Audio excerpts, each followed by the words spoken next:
So now I come to the theorem that we can use to talk about the convergence of monotonic sequences, specifically bounded monotonic sequences. So what we know is, or what I'm going to show in a minute, is that if a sequence is both bounded and monotonic, then the sequence has to converge. I've got a very basic example of a bounded monotonic sequence here. It's strictly decreasing, and it's bounded below by 0. It never gets smaller than that. And you can kind of intuitively see why this theorem works. The sequence first has to keep getting smaller, but it can't go below that lower bound. Right? So eventually it's going to get squeezed up against it, and that kind of squeezed up against a limit is essentially what we mean by convergence. So to prove this, really I'm going to rely on just the definition of convergence of a sequence. And I've got that here, just we haven't seen it in a little bit, so I wanted to do a quick refresher. A sequence converges if for every epsilon there exists some number n such that every term of the sequence past a sub n is closer to the limit than epsilon. Right? So what I'm going to do in the proof is I'm going to pick a number for that limit. You'll see how I do that in a minute. And then I'm going to pick an epsilon, and I'm going to show how, based on that epsilon, we can find a lowercase or a capital N such that every sequence beyond that, every element of the sequence beyond that, is closer to that limit than epsilon. So here's how this is going to work. First, I'm going to assume that the sequence is increasing. I'm going to leave showing this for a decreasing sequence as an exercise. It really follows exactly the same pattern. You're just switching around all the inequalities. And I'm going to say, okay, let L be the sequence's least upper bound, which has to exist because the sequence is bounded. Okay, let epsilon be greater than 0. That's how all these epsilon and epsilon delta proofs start, right? Let epsilon be any real number greater than 0. Then, because L is the least upper bound, L minus epsilon is not an upper bound. So intuitively, this is what I'm saying here.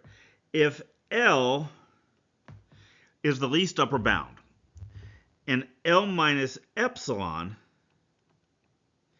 is here, because L is the least upper bound, there has to be some number of the sequence kind of squeezed in between the two of them. Right? If there wasn't, then L minus epsilon would be the least upper bound.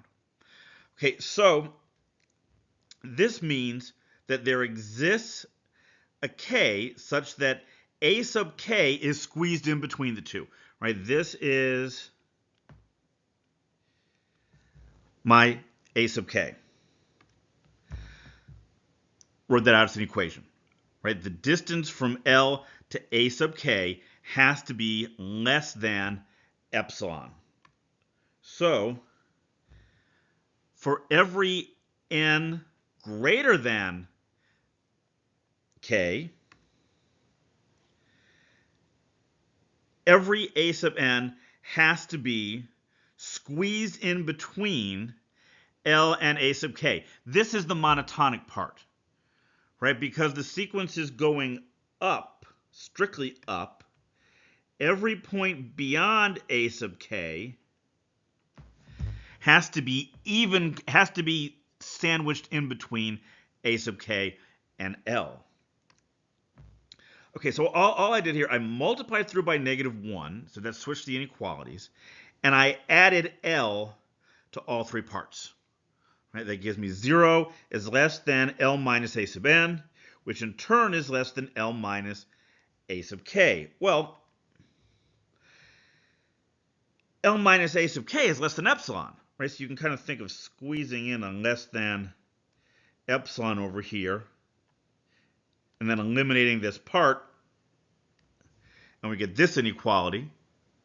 But that's the same as saying the distance from L to a sub n is less than epsilon, which is this, and that's what we wanted to show.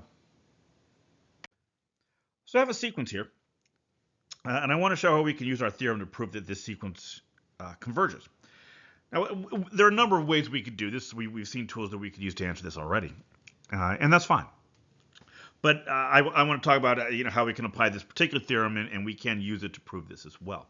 So to use this theorem, I need to do two things. First, I need to show that the sequence is monotonic, right? And we can do that in a pretty straightforward way. First, notice n is always less than n plus 1, right? Well, that means that 2n is less than 2 times n plus 1.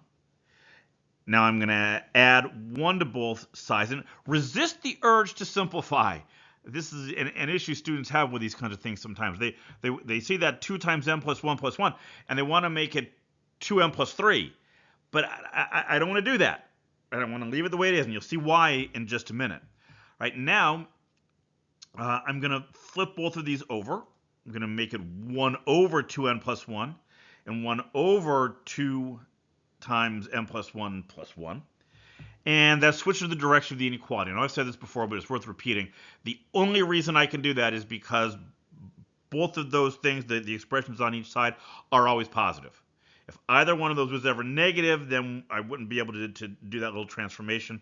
But I can because, remember, n is strictly positive integer.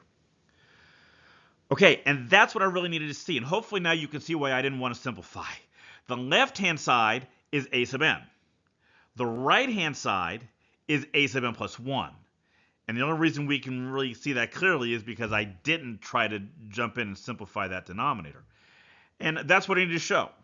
That's what I need to show, that the sequence is monotonic, and more specifically, it's decreasing.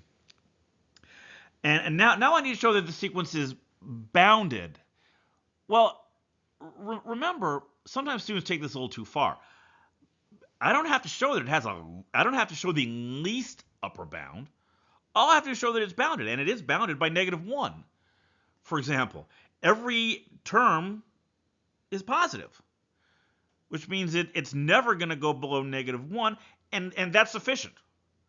You don't have to show, so to speak, that best lower bound. You just have to show that there is a lower bound. So because the sequence is both monotonic and bounded, yes, we know that it converges. So in the next example lecture, we're going to take a look at a slightly more interesting sequence. This is actually one that we looked at before in the example problem we looked at after we talked about monotonic sequences. We're going to revisit that and show how we can use this theorem to show that that sequence does in fact converge. There's also a link here to the next full lecture in the series where we're going to kind of switch topics a little bit and start looking at what are called infinite series, right? Where infinite sequences are just individual numbers, and infinite series is the sum of a sequence of numbers. So the links to those are here below. And if you like this video, please don't forget to click on the like button down below as well.